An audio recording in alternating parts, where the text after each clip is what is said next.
Nintendo has recently uploaded some new Metroid Prime 4 advertisements. I'm not going to show the specific advert since many people may want to go in completely unspoiled, and it does show some of the enemies in the game. But the tagline they've chosen is "Power Up Your Play," and emphasis seems to be on the tighter targeting of mouse mode and the smoother 120 frames per second gameplay of Metroid Prime 4. Now, I find this choice of focus very interesting. This isn't the first time that Metroid and Power have been treated as synonymous when Nintendo are concerned. When they launched the Switch OLED, Metroid Dread was the first game to be showcased. Now granted, Dread's deep and lovely darks are brilliantly showcased on the OLED, and it's hard to think even now of a better game to model the advantages of the screen, although I suppose Bowser's Fury and the depths from Tears of the Kingdom probably also count. For a long time, I've assumed that they picked Metroid Dread to coincide with the OLED's launch as it was a good model for an OLED screen, but I'm starting to think that it's more to do with how they're positioning the franchise of Metroid. I've covered in a previous video, but there was a good deal of evidence to suggest that Metroid Prime 4 has been internally delayed. The December release date alone is enough to draw reasonable suspicions that the game has been pushed, and credible speculation from informed people has suggested that milestones for the games were not being met at the pace required to launch the game any earlier. Here's the thing, Metroid Prime 4 is obviously a graphical masterpiece. It also strikes me that it would have been an absolutely perfect launch or launch window game for the Switch too.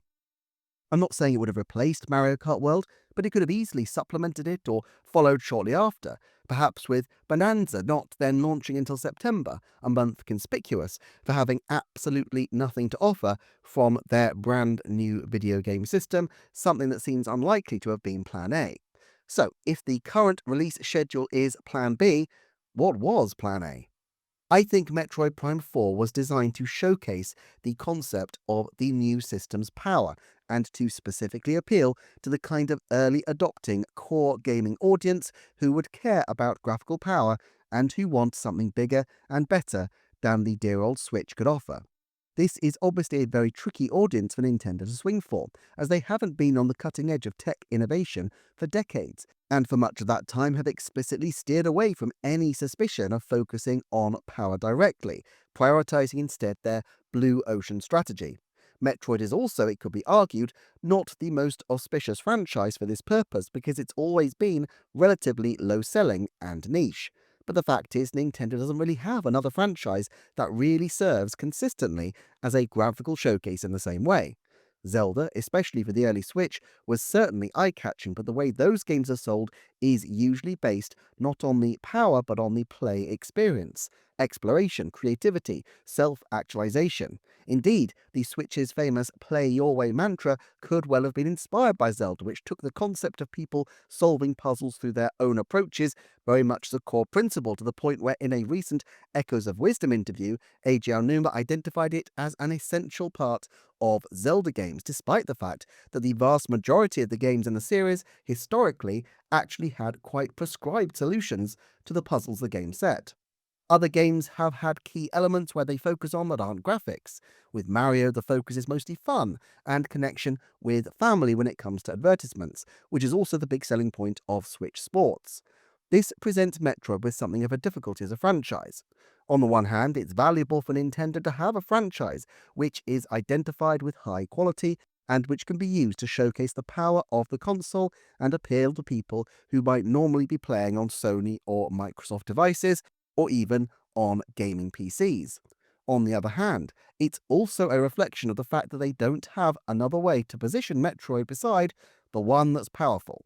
Now, you might think that this is just a one-off advertisement and of no great consequence to how Nintendo's head office might view things, but I'm not so sure.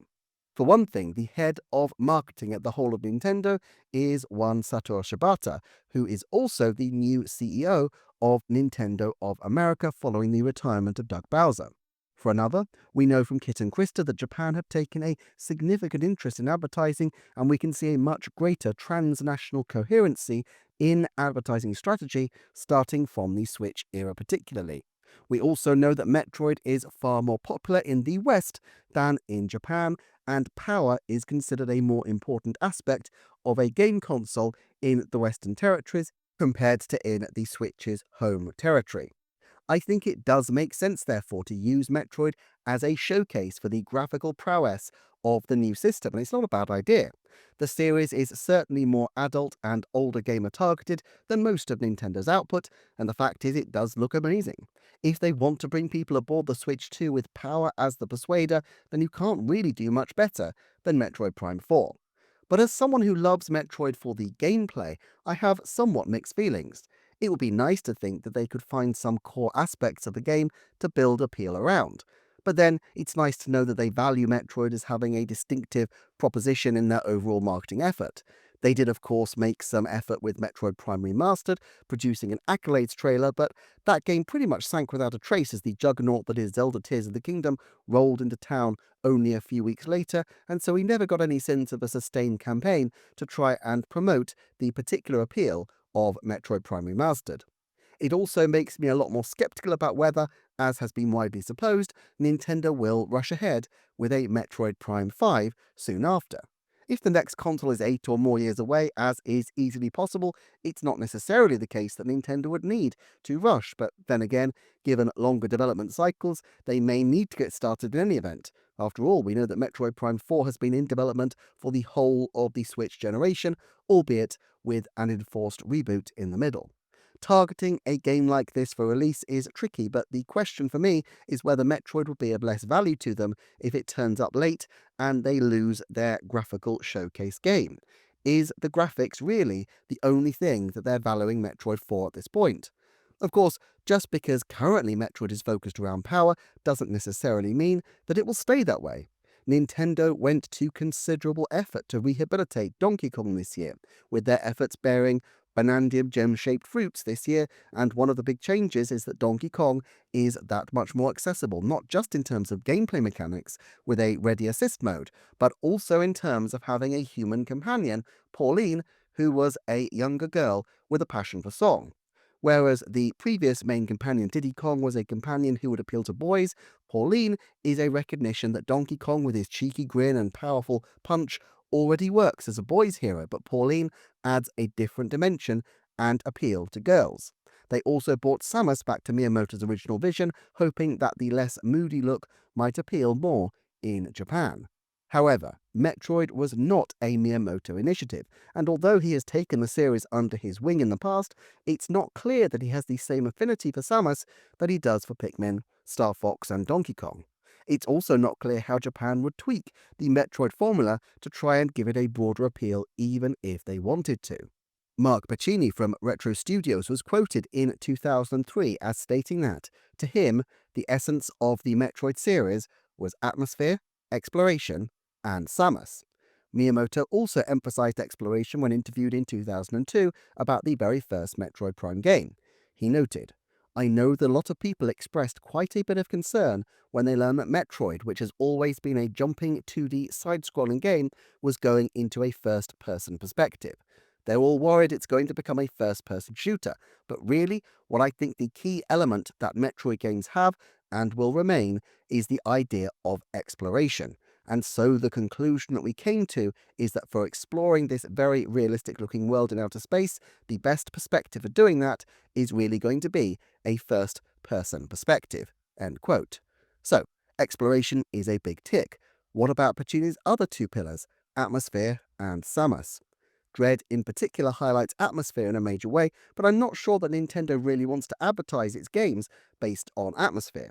For one thing, this is very hard to convey in 30 seconds advertisements that go between cat videos or even a few seconds after the crime scene investigator grimly intones of their latest criminal suspect, "He's just getting started." You kind of need to become immersed in the game to truly appreciate the effect of the incredible atmosphere, and that's a high bar. They have tried to zone in on Samus as well, as shown by Other M, where the Japanese cover especially used a slipcover to explore the idea of what Samus might be like behind the mask. I think this proves that there are three targets for the essential pillars of Metroid that were not just retro-initiated, but came from Nintendo themselves, and Pacini's interview via Shinesparkers also includes the following observation. "The goal that was given to us was to make Samus leave an impression, not only like the older games did, but also so that the player thinks they are Samus." End quotes. It's not clear exactly who provided the goal, but we can reasonably infer that this was NCL, the Japanese Nintendo team, and possibly even Miyamoto himself. So, if the core appeal of Metroid, as perceived by the Nintendo developers themselves, is summed up as atmosphere, exploration, and Samus, I have to wonder what happened with the Metroid Prime 4 advertisements so far. I mean, there's been some interesting stuff. A war zone with Silex appearing in the middle of it, psychic powers being somehow very important, and Samus getting her own motorbike. These are fine individually, but do any of them really scream atmosphere, exploration, or Samus to you? Now, look, I'm not saying an advertising campaign needs to represent the very core principles of the game it's showcasing. Ultimately, the aim is to sell the game. But it seems rather more difficult to do that without a really strong central vision for what the series is and what the appeal is going to be. And it seems evident that the core vision for the series right now is as a showcase for the power of the new system it's releasing on. But while having power as the series niche is fine and good for now, I just don't know that they can do this long term, and that's going to be enough to cut the mustard. There are clearly other routes that they could go. A film or television series might be far better able to build in that sense of immersion. A theme park ride of some description might be able to capture that immersion too, the Samus escape room, but that leaves limited scope for exploration. Metroid's problem as well is that we rarely see beneath Samus's helmet in the game, which makes perfect scientific sense as she explores these alien worlds with hostile atmospheres, and of course Nintendo's aim to get behind the mask on their Wii game didn't seem to really work out with anemic sales and the series entering a 6-year hiatus after Metroid Other M. But if they can find a way to push Metroid into the big time, through their audio-visual arm or through some other method, there's actually a lot of potential to find a way for Samus to resonate if they could actually move beyond her as a cipher for the audience and try to give her a broader appeal of her own. Whether it's the way she starts out isolated and becomes progressively more powerful, or the way she battles against the odds, there are lots of aspects of her personality that would make her relatable, even to a Japanese audience who have traditionally been cooler on her. Ultimately, though, it's going to take Japan to decide to give a new lease of life on Samus and Metroid, and it seems for now that they have other ideas for where the franchise fits into their lineup. Maybe the power thing will run and run. It's long been obvious that the one Nintendo character who wears a literal helmet would make perfect sense if Nintendo ever crossed the Rubicon into VR. And while I don't necessarily think that's close, from the Virtual Boy to the 3DS to Labo to the Virtual Boy Classics app on Nintendo Switch Online, they do clearly have some degree of interest in the concept. Maybe headset mode could be Switch 3's mouse mode. But what occurs to me is that if Metroid remains just the one that shows off the power of the system, that's only really of use to Nintendo a couple of times a generation, at the start of generation and maybe mid-generation. After that, appealing on power becomes far less effective because the tech becomes dated and the company is mostly going after a more casual audience by that point. Is Metroid able to be more than just power? Look, to be clear, it's a great thing that we're here at all. Metroid is receiving its third big budget, high effort title in 5 years, and there's every reason to think that we'll be getting another 2D entry in the years to come as well. Metroid Dread sales were decent, but hardly commensurate to the prestige slot they gave it, spearheading the Switch OLED, while Metroid Prime Remastered appears to have not even cracked 2 million, which makes my head spin considering the quality of the game in question, but that's another matter. Nintendo has every reason to potentially pull the plug and move towards more surefire hits, like more Mario content, but they evidently do have a vision for Metroid as a franchise. It's just that at the present time, it appears to be quite a limited vision, focused more on what it can do for their core system, and perhaps one that only really works in an American or at least Western context, and perhaps too only for the medium term. With Sakamoto and Tanabe both in their mid-60s, it's inevitable that there will be a passing of the torch to a new generation of core producers in terms of Metroid, and I suspect that the new producers are going to need to develop a more rounded conception of what the series can be, and in particular, how it's going to appeal to the Japanese audience that's at the center of Nintendo's bullseye, as well as perhaps being able to cross into different media. It kind of makes sense why they wouldn't want to make major changes with the Metroid franchise while Sakamoto and Tanabe are in place. Nintendo is hugely respectful of its long-term developers, and both men have been associated with Metroid for decades and have produced some of the most acclaimed games of all time.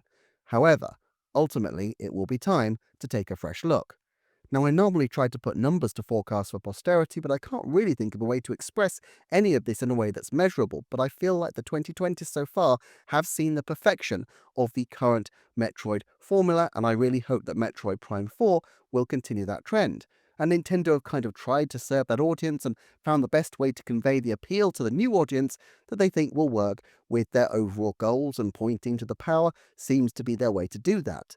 But if they're going to take Metroid forward, to take it beyond simply being a calling card for the capacity of their new technology, I suspect they will need to rethink it and maybe even start to take some bigger risks. I don't mean narratively. Dread had some amazing developments, and Prime 4, for all I know, will blow the doors off the franchise in ways we've yet to expect. No, I'm talking about how the series is positioned with the audience. Whether that necessitates bringing it closer to Japan, or with a Japanese developer, or a different medium, I don't know. It almost certainly means new producers, and I would note that Metroid Dread director Fumi Hayashi actually has a sales background, and so if anybody is well placed to try to bring Metroid to a wider market, perhaps it will be him. Let me know your perspective in the comments. Please do consider checking out the Patreon for more on this channel, and I shall see you next time for another Nintendo Forecast.